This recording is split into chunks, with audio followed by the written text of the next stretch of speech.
Ош – провайдер Великого шелкового пути. Этот слоган в смешении стилей и временных рамок теперь подтверждает новая инсталляция. Караван верблюдов и лошадей украсил южную столицу. Предполагается, что инсталляция станет одной из главных туристических достопримечательностей Оша.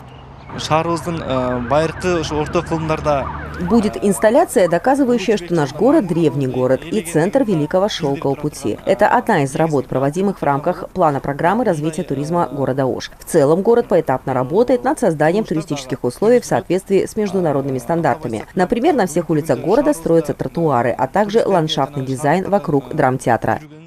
На изготовление инсталляции ушло порядка 1,5 миллиона сомов. В дальнейшем будет сделано и благоустройство прилегающей территории. Эта инсталляция была включена в план работы. Еще в начале года мы запланировали установить ее здесь. Все сделано качественно. Сейчас наша компания облагораживает прилегающую территорию, чтобы жители или гости города Ош могли приехать и сфотографироваться на ее фоне. Караван, который символизирует связь с Великим шелковым путем, уже повлиял на восприятие и настроение горожан и гостей южной столицы.